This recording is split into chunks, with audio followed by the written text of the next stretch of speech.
제 136편. 애굽의 장자를 치신 이에게 감사하라. 그 인자하심이 영원함이로다. 이스라엘을 그들 중에서 인도하여 내신 이에게 감사하라. 그 인자하심이 영원함이로다. 강한 손과 펴신 팔로 인도하여 내신 이에게 감사하라. 그 인자하심이 영원함이로다. 홍해를 가르신 이에게 감사하라. 그 인자하심이 영원함이로다. 이스라엘을 그 가운데로 통과하게 하신 이에게 감사하라. 그 인자하심이 영원함이로다. 바로와 그의 군대를 홍해에 엎드려 뜨리신 이에게 감사하라. 그 인자하심이 영원함이로다. 그의 백성을 인도하여 광야를 통과하게 하신 이에게 감사하라. 그 인자하심이 영원함이로다. 안녕하십니까, 제주경 목사입니다. 오늘도 여러분들의 모든 삶 가운데 하나님께서 복 주시고 또 여러분들의 모든 삶이 평안하고 주님의 은혜 가운데 거할 수 있게 되기를 바랍니다. 일주일이 시작되었는데요. 또 이 한 주간 동안 우리는 치열한 삶 가운데서 또 살아내야 합니다. 질병과 그리고 경제적인 어려움과 그리고 여러 각자 개인의 삶 가운데 또 부닥친 그런 일들 또 처리해 가고 또 애써 싸워야 할 텐데 여러분 모두에게 하나님의 도우심이 있게 되기를 바라고요. 그리고 여러분들의 계획했던 것들 그리고 여러분들의 그 어려운 것들이 모두 열려지고 풀려지는 그 은혜가 있게 되기를 간절히 바랍니다. 오늘 우리가 읽었던 시편 136편의 말씀을 우리가 들여다보면 매우 재밌습니다.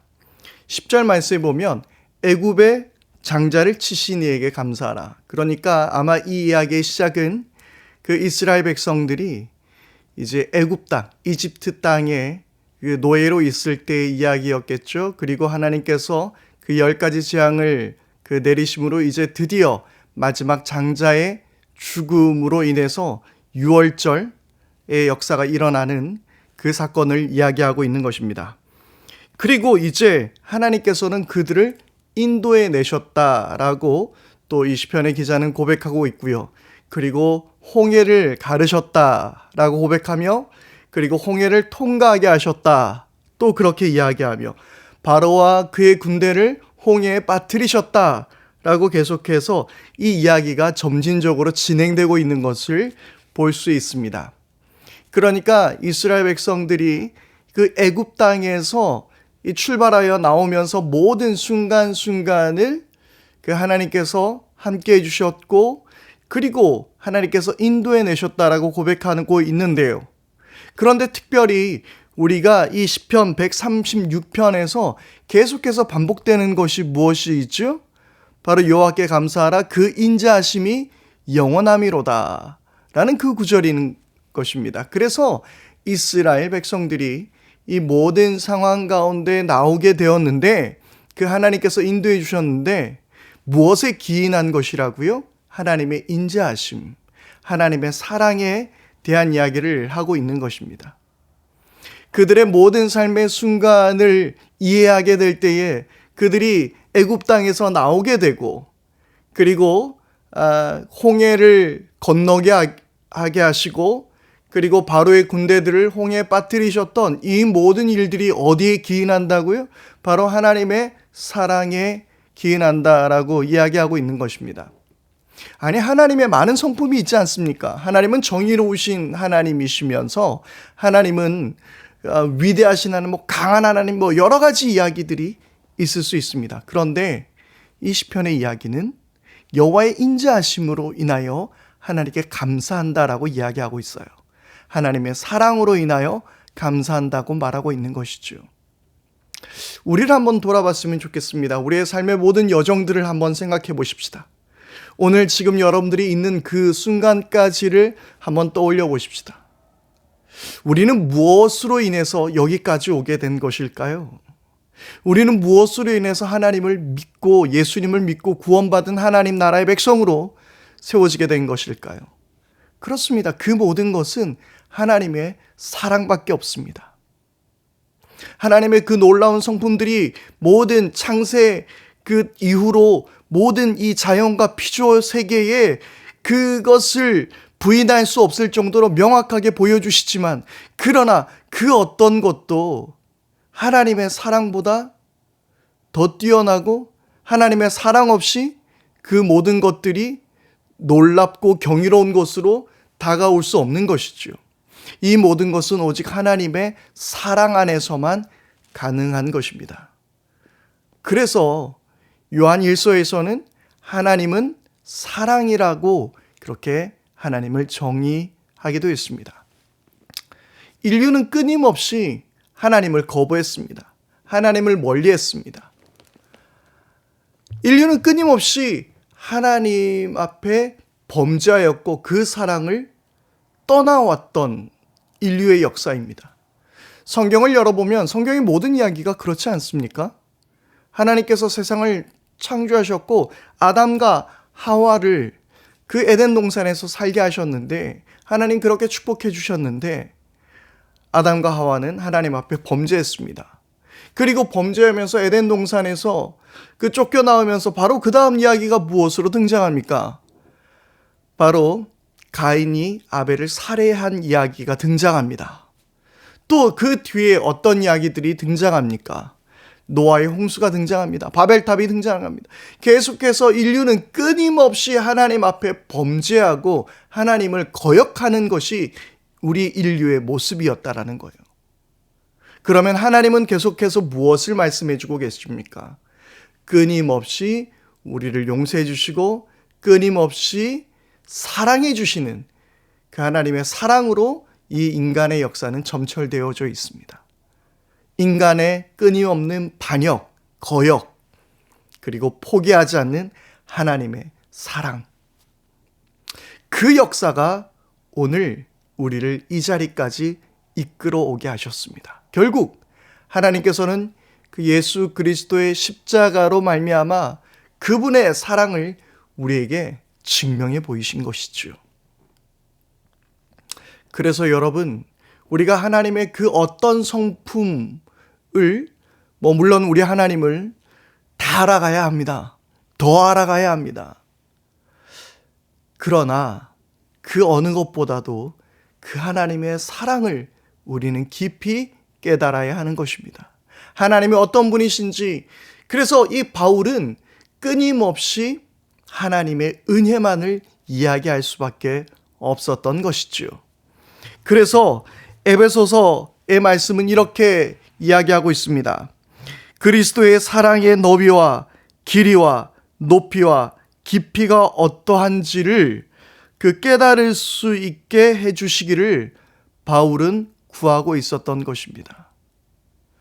우리는 주님의 사랑을 더 알아가야 합니다. 주님의 사랑을 더 맛보아야 합니다.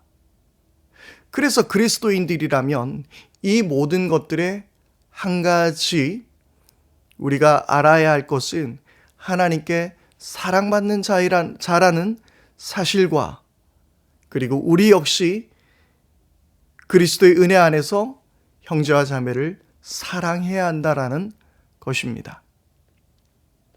그래서 세상의 많은 사람들은 우리 기독교를 사랑의 종교라고 이야기하는 것 같습니다. 안타까운 것은 예전에는 기독교 안에서 싸움이 일어나거나 문제가 발생하면 교회 다니는 사람들이 왜 그래요? 라는 그런 이야기를 들었었는데요. 그런데 더 안타까운 것은 교회에서 그런 불협화음이 나오며 다투는 모습을 볼 때마다 아예 교회가 그렇지, 아니면 아예 무관심해버리고 교회는 당연히 원래 그런 데야 라고 사람들이 무시해버리는 그런 우리들의 모습이 있다라는 것이 너무나도 가슴 아픈 것 같습니다. 지금 코로나19 바이러스의 사태를 지내오면서 제가 늘 기도의 제목으로 함께 나누는 것처럼 이 바이러스보다 더 심각한 바이러스가 지금 한국 교회에 만연해져 있습니다. 서로를 정죄합니다. 그리고 자기의 목소리의 정당성을 더욱더 강조합니다. 정치와 결탁해서 정치적인 이야기들을 서스럼 없이 강단에서 말하기도 합니다. 여러분, 우리는 이 땅 안에서 과연 하나님의 사랑 안에 우리는 사랑을 추구하며 사랑하며 살아가고 있는 사람들인지, 하나님의 사랑 안에 있다라고 말하고 있지만 우리 입에서는 정죄하는 것과 비방하는 것과 비난하며, 그리고 자기의 이야기가 마치 하나님의 이야기인 것처럼 포장하는 그런 거짓에 속해 있는 우리들의 모습은 아닌지 다시 한번 생각해 봐야 할 것 같습니다. 오늘 하루 살아가는 동안 하나님의 사랑을 더 깨닫기를 원합니다. 이 사순절 기간입니다. 무엇보다도 예수 그리스도의 깊은 사랑을 우리가 깨달아야 할 때입니다. 그분의 사랑을 깨달으면 깨달을수록 우리도 더 많이 사랑하며 살아가는 우리들이 될 수 있게 되기를 바랍니다. 기도하겠습니다. 하나님의 사랑을 제외하고 이야기한다면 과연 우리는 무엇을 이야기할 수 있겠습니까? 아마 저는 이 앞에서 하나님의 말씀을 이렇게 나눌 자격도 없을 것 같습니다. 우리 모두가 하나님 앞에 예배한다라고 말하지만 예배할 자격도 우리는 상실해버립니다. 하나님의 사랑 없이는 아무것도 아닙니다. 그러므로 하나님 아버지, 우리로 하여금 그 사랑의 너비와 길이와 높이와 깊이가 어떠한지를 우리 모두가 깨닫게 하여 주시옵소서. 우리 주 예수 그리스도 이름으로 기도드립니다. 아멘. 이 시간 우리 함께 기도하기를 원합니다. 우리 다 같이 함께 기도할 때에 하나님, 나로 하여금 이 사순절 기간 동안 주님의 사랑을 더 알게 해주십시오. 주님의 사랑을 더 많이 깨닫게 해주십시오.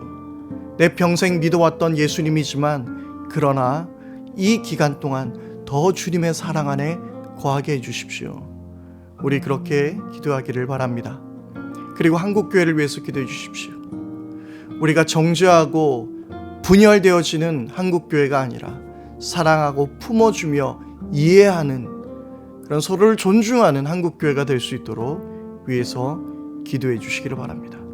지금 너무나도 정치적인 이런 여러 가지 이야기들 속에서 지금 한국교회가 분열되어 가는 모습들을 바라보게 될 때에, 그리고 서로를 향해서 정죄하는 모습을 보게 될 때에 너무나도 가슴이 아픕니다. 한국교회를 위해서 꼭 기도해 주시기를 바랍니다. 그리고 확진자들이, 코로나19 바이러스 확진자들이 점점 줄어갈 수 있도록 위해서 기도해 주시기를 바라고, 그리고 확진자들 속에서 어서 빨리 완치가 되고 회복될 수 있도록 은혜를 베풀어 달라고 기도해 주시기를 바랍니다. 그리고 한 주간 동안, 이 사순절 기간 동안 말씀을 읽을 때 더욱더 하나님, 예수님의 그 놀라운 은혜, 예수님이 나에게 누구신가 더 깊이 깨달아갈 수 있는 한 주간이 될 수 있도록 그렇게 기도해 주시기를 바랍니다. 오늘 하루도 주님의 은혜 가운데서 승리하는 복된 날 될 수 있게 되기를 바랍니다.